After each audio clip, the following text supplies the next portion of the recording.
My guest today is Donna Korren. Like many women, she almost defies categorization. She's an entrepreneur in financial services. She's a thought leader in the space of reinvention for those over 50. And she's created a digital platform for empty nesters looking for their next big adventure. She's also a parent. Donna, it is such a pleasure to welcome you to the latest version. Thank you, Betsy, for having me. I'm so excited to be here. I love what you're doing. It's so very important for our demographic and for everyone to see what we're doing. It's an interesting place to be in now, because I feel like a lot of us are waking up and saying, hey, I have decades ahead of me. I'm not ready to sit on the porch and in the rocking chair. There is still a lot I have to offer the world and the workplace, and just there's just so much, and the world needs us too, which is something that you talk about in your wonderful Tedx talk. The newest workforce disruptors are over 50. Donna, you recorded this terrific Tedx talk on the increasing number of professionals launching new businesses and creating second careers after 50. The cultural stereotype of an entrepreneur, though, is a young person who's maybe dropped out of college to work 24/7 on this new idea they have that's going to change the world. And of course, that's happened, right? But you had some interesting data about people who are defying this assumption, because a lot of them are over 50 now. Tell me about that. Yes. So when I collected my research for the Tedx, I was super intrigued that the success rate of an entrepreneur over the age of 50 was almost twice as likely for that demographic to be successful than somebody who was in their 30s. And the reasoning or the thinking behind it was, in part, the maturity, the life wisdom, the business wisdom that we bring to having been in the workforce for a long period of time. The funding that we're often able to get, whether we're self-funding or whether banks and seed money is available because they feel that there's a great amount of trust in lending us that money. Mm-hmm. And so while we perhaps are seen as less youthful and energetic, which actually isn't true at all, the maturity and the ability to plan and execute and the calm that perhaps we bring after being on this planet for 50 years absolutely are factors that help in building a business. I think of someone who has been working in a particular industry, who has been through several business cycles, who has seen ups and downs, and know that when the market drops how many points, it's not the end of the world, that you can hang in there. Maybe a little flub or a mistake that a younger person might think, oh, this is the end of my career, is not. And, maybe, you have some perspective on it, right? I would absolutely rather fund someone with that kind of experience, especially someone who probably has a wide network, knows people all over the place. I think of some people I know in the financial world who, I remember that person. They used to work at this bank. Now they're at that bank, and you see how people move around and how they, you have this network of contacts that someone in their 20s does not have, and that you can call on that experience to get a new business off the ground, and pitching to venture capitalists and things like that. I absolutely would rather go with someone in their 50s. Yeah. I think resilience plays a big piece in that. If you're going to go into an entrepreneurial venture, you have to be able to pivot. You have to have resilience. And I think having a history, as you say, of experiences where you've bounced back, where you've seen where something didn't work, or the pivot. We've had many more years to pivot, right? We've had many more years in business to see what works and change it up. And I think that those are some of the things that go into having the tenacity or the stomach for an entrepreneurial venture. No, you also think of people, well, you talk in your TED Talk about becoming a parent, a mother, and wanting to devote your time to that. I think a lot of people listening to this have gone through that cycle where your kids are out of the house, they're launched. Now you realize, oh my gosh, I'm at this age, but I have energy, I have something to contribute. And that also would play into, I think, the advantage of an older entrepreneur, that you don't have the childcare issues. There might be other issues, with aging parents and things like that. Many of us have had that experience, but the childcare thing is a little different too. I think that the childcare thing is a huge factor. When I was in my 20s, I was the advertising manager at Vogue, and I was on a track towards high management at Vogue, and had my first child at the age of 30. And at that point, lots of decisions had to be made, and a balancing act had to be tweaked. And people talk about how I was the original cobbler of part-time and gig activities that kept me in my career, but it changed.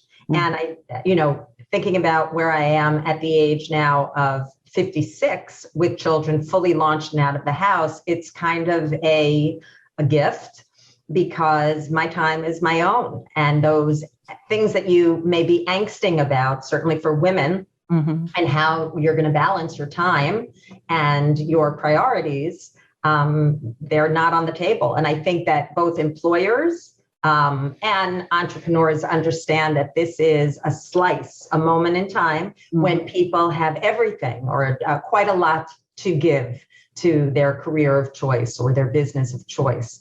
And it's different than it was 20 years earlier, when family for me was, it had to be my top priority. And by the way, anybody who's a working mother, family's always a top priority. But the personal angst that goes along with that balancing act is sort of not there anymore. Yeah. You also bring up an interesting point of having older workers in the workplace, because they are available to mentor those younger workers. And I think that's something that we lose track of, how important that intergenerational passing on of wisdom, the idea of an older worker being able to calm someone who thinks they've made the mistake of their life. No, just let it settle. This isn't as bad. We'll find a way out of this. Having that ability to bring the experience, the having lived through ups and downs, would seem to me to be an invaluable part of a successful workplace.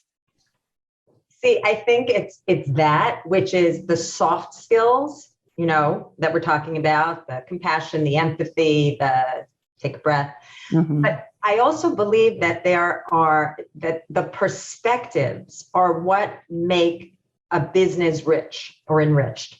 And having multiple eyes or multiple perspectives on any business is so much more valuable than just having this very narrow lane where you're thinking about your business and you're thinking about how it affects you and your perhaps particular demographic, and you're just cutting off so many other viewpoints. And I go back to my Vogue years when I was the youngest person on the management team, and then there were all sorts of ages in between, and then somebody senior to me was in his 70s. And we were on the business side, and even thinking about Anna Wintour back in the day, we're going back to the 90s, she was always getting her inspiration from the street. And while she had relationships with all the most established designers who were, older, she was getting her inspiration from looking at the kids on the street, whether it was the Seattle music scene or, the skateboard culture. And that's when the conversation gets interesting. It's so very dull. Mm-hmm. And even for me at this stage now, one of my pet peeves is for us who are in this, reinvention stage, we have to break out and not just be talking to one another about what this stage feels like. We really have to be engaged with the younger generation about how what they need from us, what they'll take from us, to get entree into that. But we can't just do it talking to one another.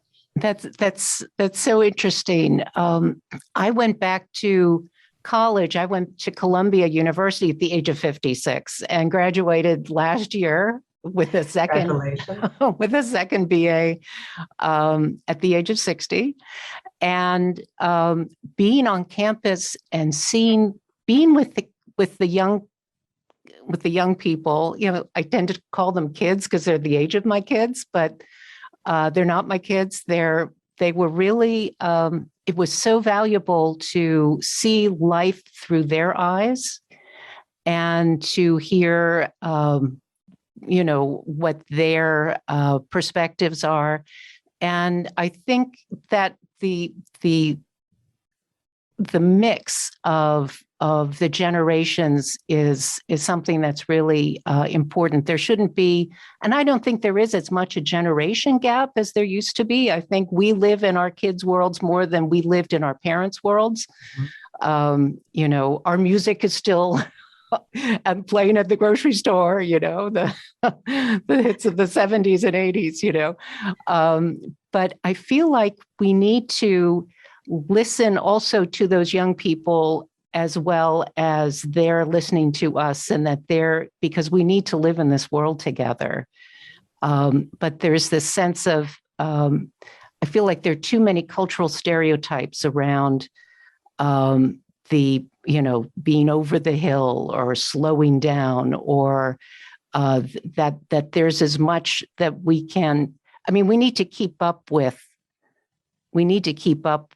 technology. I do find that sometimes our generation has let things kind of slip, and I don't think that's going to serve you well especially if you're trying to get back to work. You need to be able to be technologically competent, but also I think having the historical perspective of this too shall pass, just, don't panic. It will be fine, but also that cultural of things that bubble up, and to be open to what's bubbling up from underneath us from younger generations. Something sort of came to mind when you were sharing, and that is, I feel that that ageism is kind of current and kind of Western. And what I mean by that is we're, in the Western culture, ageism, that narrative, that conversation happens. But in almost every other culture, elders are really regarded and engaged, revered, and spoken to, and for advice and for counsel. And even here in America, I feel that that's a newer narrative, because when I was growing up, there was still an enjoyment, an engagement, a sharing, I think, of ideas between my generation and my parents' generation. And I think that we lean hard on this technology piece, which is absolutely very real. There's no way that you're going to survive. Look at us now. Here we are on a Zoom. Right. But that kind of upskilling, it's offered. There's so much self-tutoring, which is new for us, where we can learn the technical part. And I even remember my mom, who went back to work in her 50s, going to a corporation, and they were teaching her computer skills. And it was at the same time my husband had joined a company and they were teaching him the same computer skills. So it's really a veil to us. It shouldn't be a conversation where the divide happens and we sort of allow it to be. I think the onus is on us to get the training that we need and not miss that piece and do the work. But I think that this concept that there is a divide, we give into that too often. There's not so much of a divide as we allow ourselves to believe there is.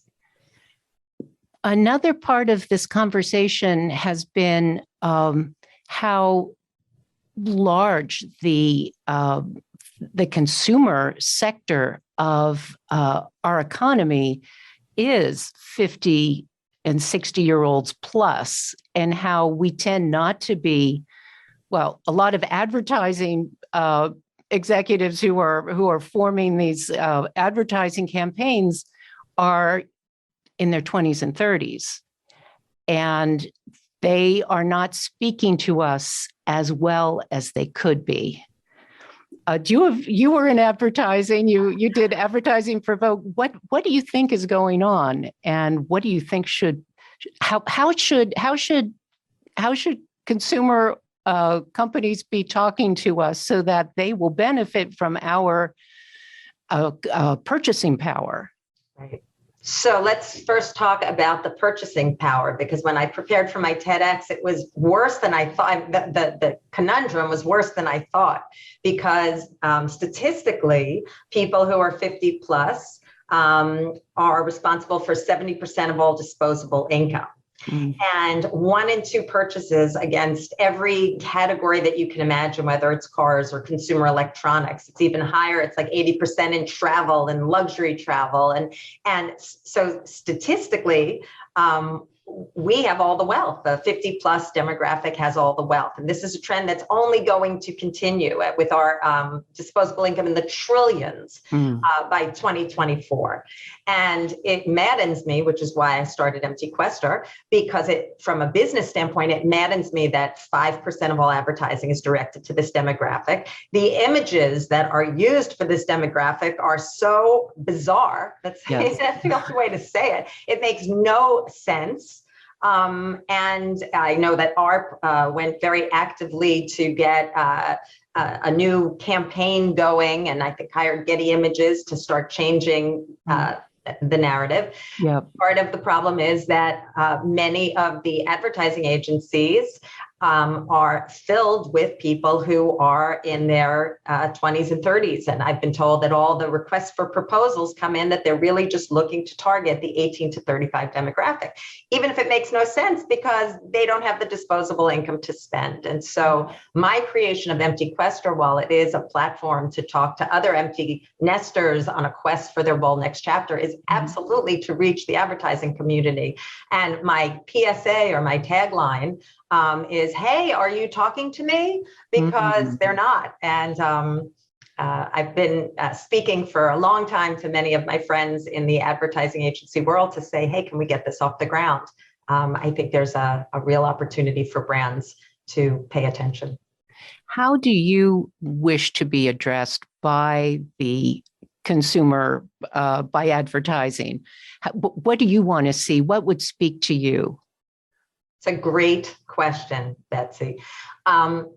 I would like them to have an understanding of my lifestyle. You know, in the past year, I gave up my suburban home. I bought a home in New York City, which talks about when we talk about things past their prime and knowing better that, you know, resilience, knowing that New York is going to come back strong.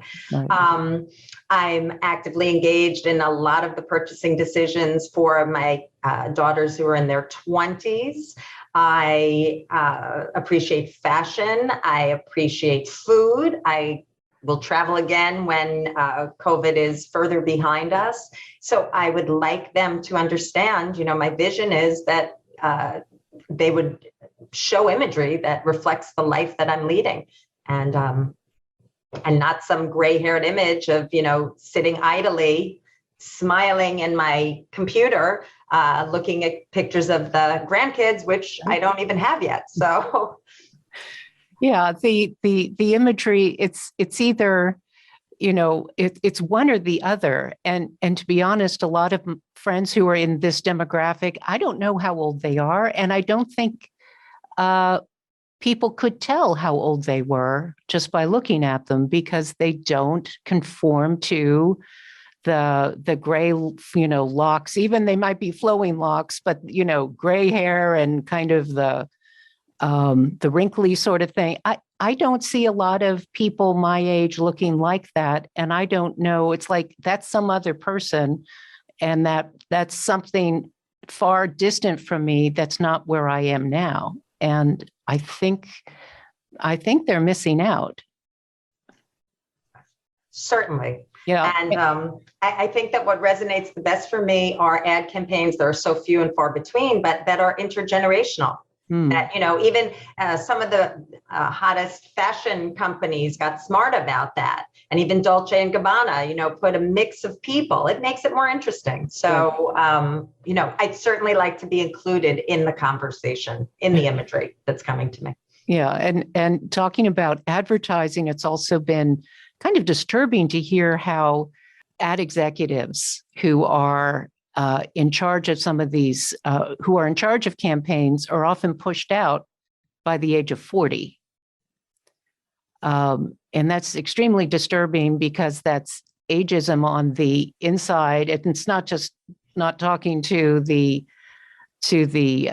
potential consumer, but you're pushing out the people who could help you bridge that gap and understand that what's going on now. And that, from what I've been reading, it's blatant ageism. We've been a youth obsessed culture for a long, long time. You're right. I think it is very American. I had an interesting conversation a few episodes back talking about an intergenerational campus program where older people would come back onto campus for a year on taking college courses and things like that. A lot of the college kids were international students, and the international students really appreciated the intergenerational nature of that program and turned to those older American students who could help them figure things out, where the older students really became mentors to the younger international students, some from China who were trying to find their way. They became guests at the Thanksgiving table of their American classmates, which was just such a wonderful thing to hear. But it's that lack of almost lack of respect that I think has been exacerbated by technology. Like, if you're not on TikTok now, you might as well just, walk into the sunset. There's what's even the point? So I think a lot of what we're working on here, Donna, with our quest to reinvent ourselves and that sort of thing, has to do with longevity. And I think a lot of us aren't really tuned into the fact that we have been given, through public health and medicine and a focus on individual health and well-being, we've been given an extra 30 years of lifespan.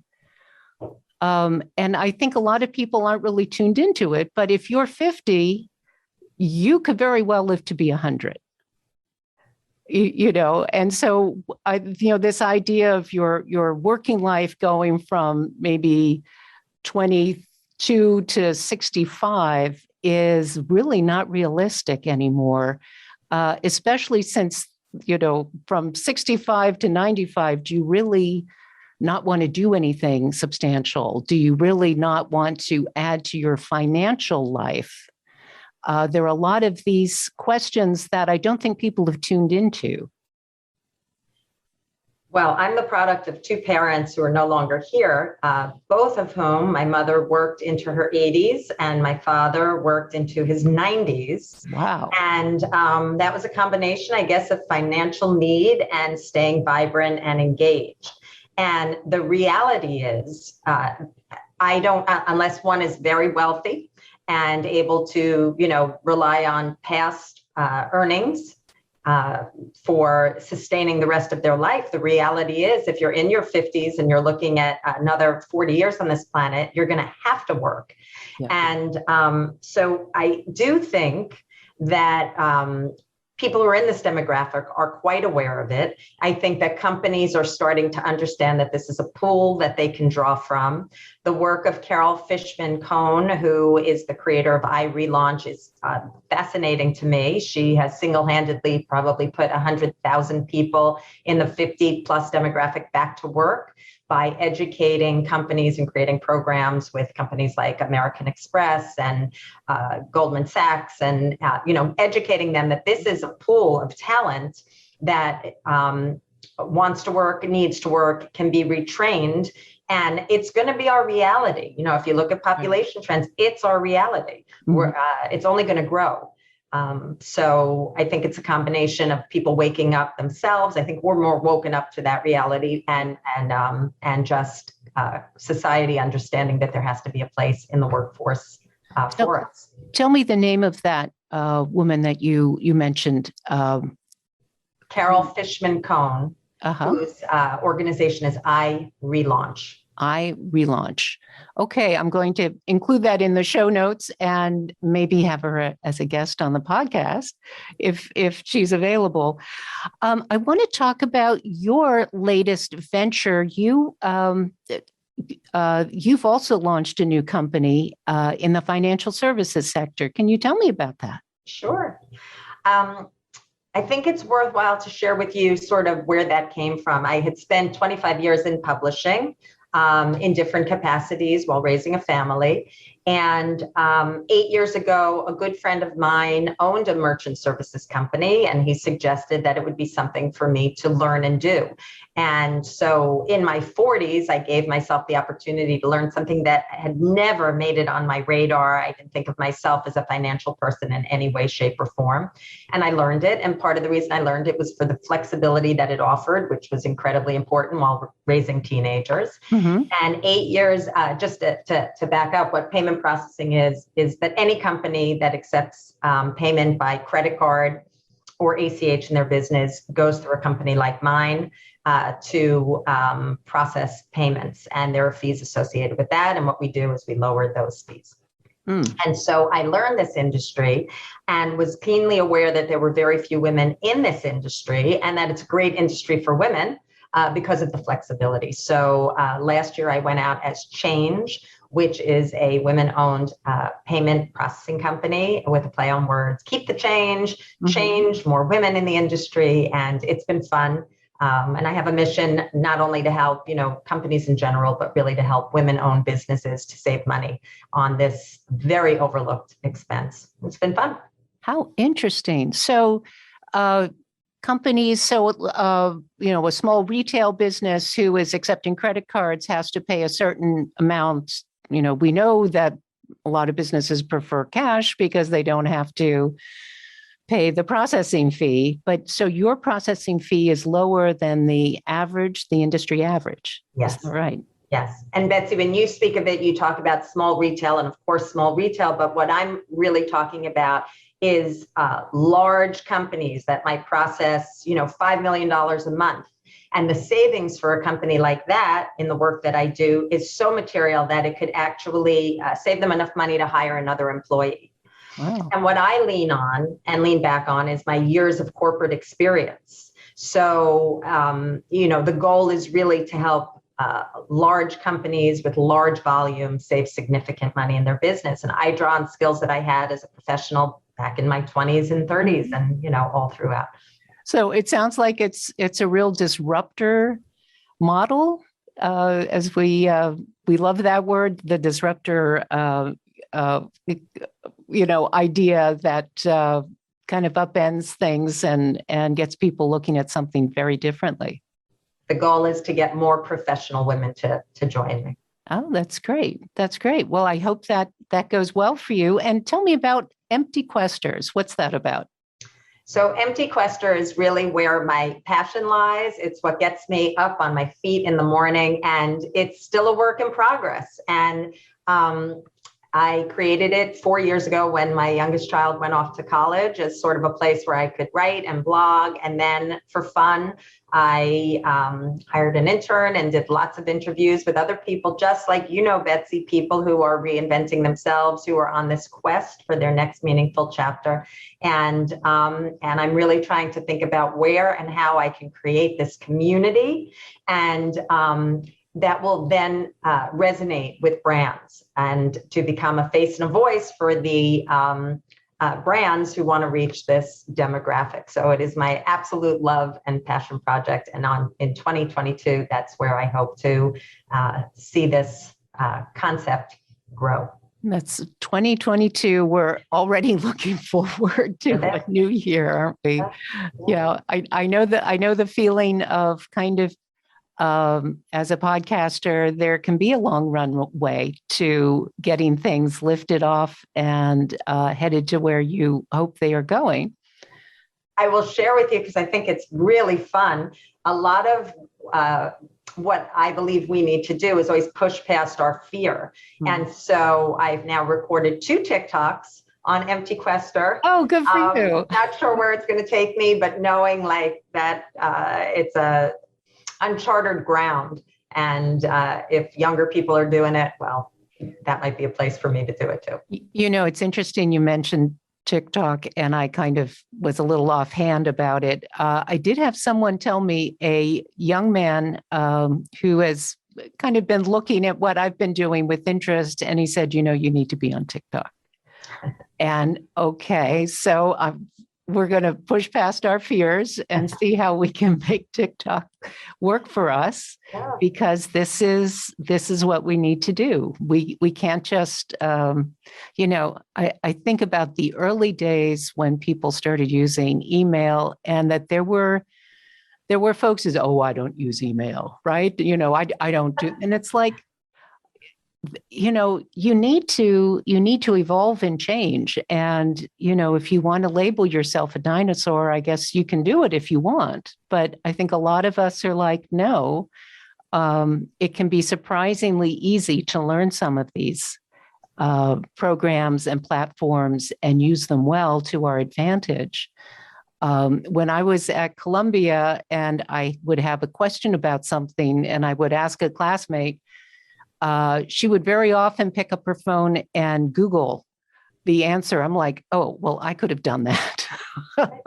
They do not have they're not born with some kind of instinct that we do not have, but they've learned how to use technology to their advantage, maybe faster than we have. Sure. If you have a question, pick up your phone and Google it. and that was a good, easy lesson. And also there are a lot of good resources online if you need to learn new programs, new platforms. The world is open to you. There are all sorts of community college classes or, trade associations online that can help you, but you need to make the first move to bring yourself up to date. Yeah. Donna, I would love to have 3 pieces of advice to my listener who is on the road to reinvention and maybe looking at trying to return to the workplace or start a business as an entrepreneur. What can you offer us? So I think the 3 guiding principles for me, I guess the first one would be intention. And I like the word intention better than goal, because a goal is something that you can misfire, and you feel badly about that. Intention is something really clear. You know what it is. You've gotten there through either mindfulness or meditation or really thinking, giving yourself time to think about what you want to materialize and manifest. And in 2018, I created a dream board. And all it was a visual expression of things that I wanted to accomplish. And it wasn't a goal, but it had a picture of me on a TED stage, and it had a picture of something that was published in the New York Times. And I wasn't published in the New York Times, but I was published in the Washington Post. And I didn't do a TED, but I did do a TEDx. And that's what I mean about intention. Right. Getting really clear with your ideas and mapping them out and knowing what they are. That's one. Another word that I like is activation, which is different than a plan, because again, you have to be able, if you have a plan, you have to be able to pivot from your plan. And you might learn very quickly if you're agile that, oh, that thing I thought I was going to do, I'm not going to execute on that. But an activation is creating a list for yourself of how you're going to materialize some of the ideas that you have. And that could be, just staying elevated and writing out lists of who you're going to speak to. And when I created any of my initiatives, I didn't have anybody to put in a call for me or to, a great contact or an in, it really all had to come from my own activation and making lists and lists and lists of people that I would speak to and doing lots of research and staying activated on a daily basis. So have your intention, stay really activated. And the last piece, and I believe this so firmly, create your community of an intergenerational composition, because that's what's going to keep, I believe, things moving along. Don't just keep in the conversation or the lament, the very real lament of ageism, but just widen your net and create an intergenerational community. I belong to several. I belong to Hey Mama, which is mamas of all ages, working women. I belong to something called Movi, which is an incubator of young, brilliant people in their 30s, and somehow they let me in. Either create one or find one, but keep creating intergenerational communities that will help support your journey. Wow, that's all great advice. I've heard about the vision boards, and you know what? I really need one for my podcast. I love that. I love that. And you're bringing a whole new set of thoughts and ideas to me, and I hope to my listener. And Donna, I'm just really inspired. And you've been great. You've been a great guest, and I've really enjoyed talking to you on the latest version. And I'm looking forward to following everything you're doing.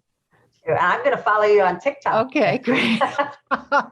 Well, I'll look for you on TikTok. Have you dropped those? Okay. I don't even know what a TikTok thing is called. It's just a TikTok. Is that right? Sure. You have to. But I landed there. I really appreciate you having me. And Betsy, the work that you're doing is so important and so elevating and exciting. And it will move the needle on having people in our demographic feel empowered. So thank you. I appreciate that, Donna. Thank you so much. It's been a pleasure. A pleasure. Great.